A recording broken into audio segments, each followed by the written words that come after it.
Hello दोस्तों, नमस्कार। एक बार फिर से आपका स्वागत है अपने यूट्यूब चैनल विनय की पाठशाला में। और आज बच्चों हम लोग इस वीडियो में डिस्कस करेंगे एक्सरसाइज 11B, जो कि कक्षा 8 की गणित इकाई 11 वाणिज्य गणित से ली गई है। तो बच्चों देर किस बात की है, चलते हैं क्लास में और देखते हैं क्या है इस एक्सरसाइज का टॉपिक। और इस एक्सरसाइज में चक्रवृद्धि मिश्र धन का जो सूत्र है उसके अनुप्रयोग बताए गए हैं, यानी इसका हम लोग प्रयोग दैनिक जीवन में कहाँ कहाँ पे कर सकते हैं। तो मैंने फिगर के माध्यम से आपको बताने का प्रयास किया है कि जो सूत्र होता है उसमें धन का चिन्ह होता है, ठीक है। तो मिश्र धन को अगर हम ए मान लें, मूल धन को अगर हम पी मान लें, तो प्लस का चिन्ह लगा देंगे तो ये आ जाएगा। और अब इस सूत्र का प्रयोग जनसंख्या वृद्धि निकालने में, जैसे प्रश्न आते हैं कि 2% की दर से बढ़ रही है तो कितनी बढ़ गई, या जनसंख्या में कमी होने लगी, जैसे लड़कियों की जनसंख्या में कमी हो रही 1% की तो वो कितनी कमी हो गई। मूल्य में वृद्धि, जैसे ज़मीन के रेट बढ़ रहे हैं तो किस रेट से बढ़ रहे हैं, है ना। मूल्य में कमी, जैसे आपने कोई मोटरसाइकिल खरीदी उसमें क्या कमी हुई। तो वृद्धि के लिए जो है ये वाला सूत्र लगता है, उसमें बीच में प्लस का चिन्ह होता है। ये प्लस आता है एक्चुअली में, जो आर दर होती है ये दर हमारी यहाँ पे प्लस में होती है। और अगर कमी होने लगे तो समझ लो ये आर जो है हमारी ये माइनस में है, तो इस वजह से ये बीच में माइनस का चिन्ह आ जाता है। तो जब भी जनसंख्या में कमी की बात करें, मूल्य में कमी की बात करें, तो बीच में माइनस चिन्ह आ जाता है। और जब भी वृद्धि की बात करें, जनसंख्या में वृद्धि, मूल्य में वृद्धि, तो बीच में प्लस का चिन्ह आ जाता है। ध्यान देने वाली बात एक यहाँ पे ये भी है कि हमें ये बहुत ध्यान से निकालना है कि ए क्या है, पी क्या है, ठीक है। तो चलते हैं एक्सरसाइज में और देखते हैं कि क्या है इस एक्सरसाइज का प्रश्न नंबर 1। बाकी की डिटेल्स आप लोग प्रश्न में ही समझेंगे, तो बहुत ध्यान से देखिएगा, बहुत इंपॉर्टेंट वीडियो है। तो बच्चों हमारा यहाँ पर पहला प्रश्न दिया गया है कि एक नगर की जनसंख्या 31 दिसंबर 1978 को इकाई दहाई सैकड़ा हजार 10,000 लाख 1 लाख थी। यदि जनसंख्या में वृद्धि दर 10% वार्षिक हो तो 31 दिसंबर 1981 को उस नगर की जनसंख्या कितनी होगी। तो सबसे पहले हम सूत्र लिख लेते हैं, और वो था हमारा a बराबर p ब्रैकेट में 1 प्लस आर बटे 100 की पावर n, ठीक है। अगर आपको सूत्र याद रहता है तो बहुत अच्छी बात है, नहीं तो आप ये समझ लीजिए कि ये हमारा मिश्र धन था, ठीक है। तो यहाँ पे a जो है हमारा, सबसे पहले हम लिखेंगे कि हमें क्या क्या दिया गया है। तो यहाँ पे हमें दिया है a यानी होता था हमारा मिश्र धन, ये हमारी बाद की जनसंख्या होती है, बाद का जो भी है। और ये p हमारा ये होता है पहले का, ठीक है। तो 78 और 81, पहले 78 आएगा बाद में 81 आएगा, तो बाद वाला a होता है, यानी 31 दिसंबर 1981 की जनसंख्या, ठीक है। और p हमारा है पहले वाला, तो पहले 1978 आया, तो ये है 31 दिसंबर 1978 की जनसंख्या, और ये हमारी दी गई है 1 लाख, ठीक है। अब दर हमें दी गई है कितनी, 10% वार्षिक। और कुछ दिया गया है? आप में से कई लोग कह रहे हैं कुछ नहीं दिया होगा, लेकिन समय दिया है। अभी समय कितना दिया है, अब देख लो इन दोनों में कितना अंतर है, 78 से लेके 81 तक, 79, 80, 81, यानी 3 वर्ष। अब हम लगा देंगे सूत्र, और सूत्र कौन सा लगाएंगे, यही a बराबर p ब्रैकेट में 1 प्लस आर बटे 100 की पावर n। अब यहाँ पे देखो कि जनसंख्या जो है हमारी कह रहा है वृद्धि, यहाँ पे एक शब्द आया है वृद्धि, इसकी वजह से हमने जो सूत्र लगाया वो प्लस वाला लगाया। अगर यहाँ पे कह देता कमी तो सूत्र हमारा माइनस का लग जाता। इतनी चीज़ें स्पष्ट हो गई। तो अब देखो a हमें दिया नहीं गया, हमें निकालना है। p हमारा था 1 लाख, 1 प्लस आर हमारा 10 बटे 100 और घात n यानी 3, 0 से 0 कट के 10 आए, 10 एकम 10 और 1 11 बटे 10 की घात 3, और इधर हमारा गुणा है 1 लाख का, ठीक है। अब इधर हम गुणा कर देंगे घात 3 है तो 3 बार करेंगे, 11/10 गुणे 11/10 गुणे 11/10। 3 जीरो नीचे 3 जीरो ऊपर कट गए, 100 बचे। ये 11 गुणे 11 आएगा 121 गुणे 11 और इसमें 100 का गुणा होगा। अब ये 121 में गुणा अगर हम 11 का कर देंगे तो 121 121 1 3 3 1 1331 गुणे 100। तो ये 100 तो ये 2 जीरो आगे आ जाएंगे, 1331 और ये 2 जीरो आगे आ गई। तो ये हमारा निकल के आएगा ए, और यही हमने माना था 31 दिसंबर 1981 की कुल जनसंख्या। यही हमसे प्रश्न पूछ रहा था, तो ये मेरा आंसर आ गया। आई होप कि आप लोग इसको बहुत अच्छे से समझ गए होंगे। बहुत आसान प्रश्न है, सिर्फ हमें ये बहुत ध्यान से लिखना है कि क्या हमें दिया गया है, और सूत्र बहुत ध्यान से लगाना है, प्लस का लगेगा या माइनस का, बाकी कोई दिक्कत नहीं होगी। बहुत आसान प्रश्न है, ठीक है। तो अब हम लोग चलते हैं इसके दूसरे प्रश्न पर। तो बच्चों हमारा यहाँ पर दूसरा प्रश्न दिया गया है कि एक गांव की जनसंख्या प्रतिवर्ष 5% बढ़ जाती है। यदि इस समय उस गांव की जनसंख्या 4410 हो तो 2 वर्ष पूर्व उस गांव की जनसंख्या कितनी थी। तो सबसे पहले हम लिख लेते हैं कि हमें क्या क्या दिया गया है। तो यहाँ पे हमें दिया है गांव की जनसंख्या वर्तमान दी गई है, 2 वर्ष पूर्व की पूछ रही है, ठीक है।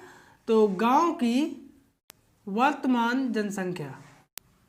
अब सबसे पहले यहाँ पे ये देखो कि ए किसको मानेंगे और पी किसको मानेंगे। तो वर्तमान और एक है 2 वर्ष पहले, तो इसमें पहले कौन सी है, तो पहले ये वाली है ना, ये बाद वाली है, तो बाद वाली ए मानी जाएगी, पहले वाली पी मानी जाएगी। तो वर्तमान जनसंख्या हमारी ए हो गई, और ये हमारी दी गई है 4410, ठीक है। 2 वर्ष पहले की जनसंख्या हमसे पूछ रहा है, और इसको हमने मान लिया P, ठीक है। P हमें निकालना है। दर हमें दे रहा है 5% प्रतिवर्ष बढ़ जाती है, ठीक है। तो ये वार्षिक हो गया। समय कितना है, समय कह रहा है 2 वर्ष पूर्व, तो ये है हमारा 2 वर्ष। अब यहाँ पे देखो सूत्र कौन सा लगेगा, तो आप देखो बढ़ जाती शब्द आया है, अगर घटने का शब्द आता तो माइनस चिन्ह लगता। तो लिख देंगे हम सूत्र ए बराबर पी ब्रैकेट में 1 + r/100 पूरे की पावर n से सभी के मान रख देंगे। ए की जगह पर है मान 4410 बराबर P × 1 + r की जगह पर 5/100 और n की जगह पर 2 वर्ष। 5 दूनी 10 और ये 0, 20 एकम 20 और 1 21, तो P × 21/20 की घात 2 और इधर है 4410। अब ये P बराबर हम लाएंगे तो 21/20 उल्टा हो जाएगा 20/21 की घात 2, जब ये बराबर के इधर आएगा, और ये हमारा जो 4410 है वो बना रहेगा, ठीक। घात 2 है, इसका मतलब 20/21 गुणे 20/21, ठीक है, और गुणे 4410। तो ये कट जाएगा, दोनों 441 होते हैं, 10 आएगा। ये 2 दूनी 4 एकम 4, तो ये 4 और ये 3 जीरो, तो यही 4000 हमारी आ जाएगी 2 वर्ष पूर्व की जनसंख्या। पी हमने क्या माना था, 2 वर्ष पूर्व की जनसंख्या। तो उम्मीद करते हैं कि आप लोग इस प्रश्न को भी बहुत अच्छे से समझ गए होंगे। तो अब हम लोग चलते हैं इसके अगले प्रश्न यानी प्रश्न नंबर 3 पर। तो बच्चों हमारा यहाँ पर तीसरा प्रश्न दिया गया है कि किसी क्षेत्र की जनसंख्या में 6 से 2/3% वृद्धि प्रतिवर्ष हो रही है। 3 वर्ष बाद वहाँ की जनसंख्या कितनी होगी यदि वहाँ की वर्तमान जनसंख्या 33,750 है। तो सबसे पहले हम लिख लेते हैं हमें क्या दिया है। तो हमें यहाँ पे दिया है, देखो अलग लिख लो, एक तो वर्तमान जनसंख्या लिखी है, ठीक है, और दूसरी है 3 वर्ष बाद। तो अब इन दोनों में से ये देखो कि पहले कौन आएगा, तो ये बाद में आएगा, ये पहले आएगा, ये पहले आएगा, इसका मतलब ये P है, और ये 3 वर्ष बाद जो आएगा ये हमारा A है। ठीक है, तो दिया है हमें, सबसे पहले हम लिख लें वर्तमान जनसंख्या, और इसको हम लोग मानेंगे P। ठीक है, और ये हमें दी गई है 33,750। इसके बाद 3 वर्ष बाद जनसंख्या, और ये हमारी होगी A। ये हमें दी नहीं गई है, ये हमें निकालनी है। ठीक है, समय आपको पता ही है, ऊपर कितना दिया गया है 3 वर्ष, और अंत में दर हमें कितनी दी गई है 6.2/3% प्रतिवर्ष वार्षिक, और इसको अंश बटे हर में अगर हम चेंज करेंगे तो 6 × 18 और 2 20/3% वार्षिक। ठीक है, अब यहाँ पे बात आती है कि हम सूत्र कौन सा लगाएंगे, प्लस का लगाएंगे कि माइनस का लगाएंगे। तो यहाँ पे वृद्धि कह रहा है, इसका मतलब सूत्र हमारा लगेगा प्लस वाला, A बराबर P ब्रैकेट में 1 + R/100⁴ सभी के हम मान रख देंगे। P 33,750, 1 + R हमारी है 20/3, और ये 100 का यहीं गुणा हो जाएगा। पिछले प्रश्न में भी आपको बताया था हमने, n है 3, यहाँ पे 20 × 5 = 100, तो ये हमारा आएगा 33,750, और ये 1/1/5 दिया 15⁻3, तो ये हमारा हो जाएगा 33,750 गुणे 15 × 15 और 1 16/15⁻3, तो ये 33,750 गुणे घात 3 है तो 3 बार 16/15 गुणे 16/15 गुणे 16/15, तो ये 15 दूनी 30, 3 × 7 = 37, 15 दूनी 30, 7 × 75, 15 × 4 = 60, 15 × 15 = 75, और ये 0। फिर से 15 काट देंगे तो 15 × 1 = 15, 7 × 15 = 75, फिर से 15 काट देंगे तो 15 दहाई 150, तो ये हमारा आएगा 10 गुणे 16 का गुणा 16 में कर दो, 16 गुणे 16, 16 छक्का 96 की 6 हासिल लगा 9, 16 × 16 = 9 = 25, फिर से इसमें 16 का गुणा कर दो, 16 छक्का 96 हासिल लगा 9, 16 × 80 और 9 = 89, 8 बचे, 16 दूनी 32 और 8 = 40, तो ये हो जाएगा हमारा 4096। अब इसमें 10 का हो जाएगा गुणा, तो ये 4096 और ये जी, तो 40,960 आ गया, तो 40,960 आ गया। यही हमने A माना था, और यही हमारी है 3 वर्ष बाद जनसंख्या। तो लिख देंगे 3 वर्ष बाद जनसंख्या, और यही हमारा आंसर आ गया। तो 3 वर्ष बाद हमारी जनसंख्या निकल के आ गई 40,960 रुपये, यही हमारा आंसर आ गया। उम्मीद करते हैं आप लोग इस प्रश्न को भी बहुत अच्छे से समझ गए होंगे। तो अब हम लोग चलते हैं इसके अगले प्रश्न यानी प्रश्न नंबर 4 पर। तो बच्चों हमारा यहाँ पर चौथा प्रश्न दिया गया है कि किसी मशीन के मूल्य में 12% वार्षिक दर से अवमूल्यन होता है। अवमूल्यन का मतलब होता है कमी होती है। ठीक है, यदि मशीन का वर्तमान मूल्य ₹29,040 हो तो 2 वर्ष पूर्व इसका कितना मूल्य था। सबसे पहले देख लो, वर्तमान मूल्य दिया है और उसके बाद कह रहा है 2 वर्ष पूर्व। अब इन दोनों में पहले कौन होगा, तो पहले होगा ये पूर्व वाला, तो ये होगा पहले, तो ये हमने P मानेंगे और वर्तमान वाला A होगा। ठीक है, तो लिख देंगे मशीन का, सबसे पहले हम क्या लिखेंगे, दिया है मशीन का वर्तमान मूल्य,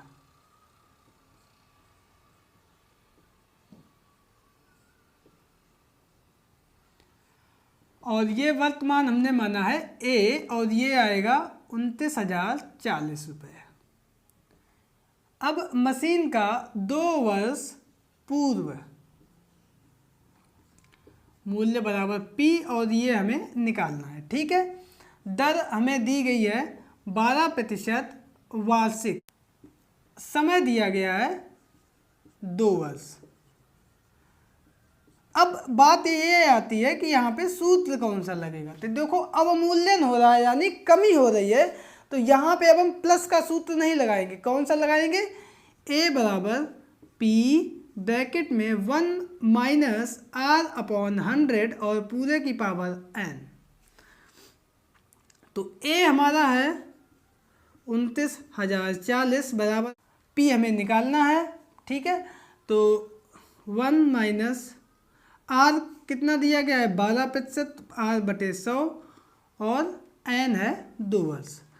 तो यहाँ जो है 29,040 बराबर पी और 100 एकम 100 में से 12 घटाएंगे 88 बटे 100 पूरे की घात 2। तो यहाँ से पी बराबर आएगा इधर 29,040 और ये बराबर के दूसरी तरफ जाएंगे 88 बटे 100 हो जाएंगे 100 बटे 88 की घात 2। तो ये 29,040 गुणे 100 बटे 88 गुणे 100 बटे 88। अब यहाँ पे हम जो है इसका भाग दे देंगे तो 11 8 88, 11 दूनी 22 और 7 70, 11 छक्का 66, 11 चौको 44 जीरो, ठीक है। फिर से 11 8 88, 11 दूनी 22, 4 11 चौको 44 जीरो, 8 से 8 दिया 24 30 हो गए, ठीक है। अब ये जो है ये 8 जो है 4 से 4 दूनी 8 और 25 चौको 100, ठीक है। और ये 2 से 100 कट जाएगा, ये 50 दूनी 100। तो नीचे तो सब कट गए, ऊपर कितने बचे? ऊपर हमारा 30 बचा, 25 बचा और 50 बचा। तो हम लिख देंगे 30 गुणे 25 गुणे 50, ठीक है। गुणा कर देंगे तो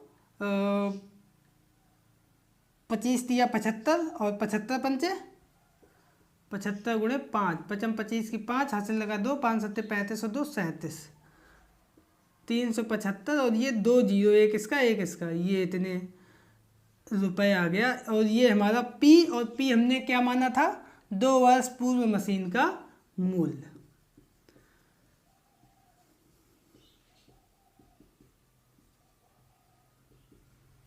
और यही हमारा आंसर आ गया। तो बच्चों उम्मीद करते हैं कि आप लोग इस प्रश्न को भी बहुत अच्छे से समझ गए होंगे। तो अब हम लोग चलते हैं इस एक्सरसाइज के अगले प्रश्न यानी प्रश्न नंबर 5 पर। तो बच्चों हमारा यहाँ पर 5वां प्रश्न दिया गया है कि कितने समय में एक पुराने ट्रैक्टर की कीमत इकाई ढाई सैकड़ा हज़ार 10,000 लाख 1 लाख रुपए से घटकर 81,000 रह जाएगी यदि उसकी अवमूल्यन की दर 10% वार्षिक हो। तो सबसे पहले देखो घटकर इतने रुपए रह जाएगी, ठीक है। तो हम ये देखेंगे कि हमें क्या दिया गया है। तो मतलब पहले कीमत कितनी होगी, पहले होगी 1 लाख और बाद में कितनी हो गई 81,000, ठीक है। तो बाद वाली इधर रहेगी, पहले वाली इधर रहेगी। तो बाद वाले को हम मानेंगे ए और पहले वाले को हम मानेंगे पी, ठीक है। तो यहाँ पे हम लिखेंगे कि ट्रैक्टर का पहले का मूल्य बराबर पी बराबर 1 लाख रुपए। अब ट्रैक्टर का बाद का मूल्य घट के कितना रह जाएगा 81,000 रुपये। अवमूल्यन यहाँ पे फिर से आया है, अवमूल्यन का मतलब होता है कमी, इसका मतलब सूत्र लगेगा माइनस का, ठीक है। दर हमें दी गई है 10% वार्षिक, समय हमें नहीं दिया है, समय हमसे पूछ रहा है। तो समय बराबर जो कि एन हम मान के चलते हैं, इसमें ये प्रश्नवाचक चिन्ह लग गया, ठीक है। अब सूत्र इसमें लगेगा ए बराबर पी ब्रैकेट में 1 प्लस नहीं लगेगा माइनस आर बटे 100 पूरे की पावर एन, सभी मान हम रख देंगे। तो ए हमारा है 81,000, पी है हमारा 1 लाख, 1 माइनस आर है हमारा 10%, तो 10 बटे 100 पूरे की घात एन। यहाँ पे ये 3 जीरो इन 3 जीरो से कट जाएंगे, ये एक जो जीरो इस जीरो से कट जाएगी। तो 10 एकम 10 माइनस 1, तो 10 में से 1 जाएगा, बचेगा इधर 9 बटे 10 की घात एन। और ये 100 इधर आ जाएगा, तो 81 बटे 100। 81 हमारा होता है 9 की घात 2 और 100 होता है 10 की घात 2 बराबर 9 बटे 10 की घात एन। तो इसको हम एक साथ लिख देंगे तो हो जाएगा हमारा 9 बटे 10 की घात 2 बराबर 9 बटे 10 की घात एन। अब देखो दोनों संख्याएं बराबर है, बीच में बराबर का चिन्ह है, तो आधार बराबर है, इसका मतलब घातें भी आपस में बराबर होंगी। इसका मतलब यहाँ से निकल के आ जाएगा n बराबर 2, और n हमारा दिया गया था समय, तो लिख देंगे अतः समय बराबर 2 वर्ष, और यही हमारा आंसर आ जाएगा। तो बच्चों देखा आपने कितना आसान प्रश्न था। बस एक बार आपको ये समझ लेना है कि सूत्र कौन सा लगेगा और पहले कौन संख्या है बाद में कौन संख्या है, ठीक है। तो वीडियो लंबा हो रहा है, तो इसलिए इस वीडियो को हम लोग यहीं पर एंड करते हैं, और 5 प्रश्न हो गए हैं, बचे हुए 5 प्रश्न हम लोग अगले वीडियो में कंप्लीट करेंगे। तो इस वीडियो में इतना ही। आई होप कि आप लोग पढ़ाई कर रहे होंगे घर पे। तो मिलते हैं कल फिर एक नए वीडियो के साथ, तब तक के लिए नमस्कार।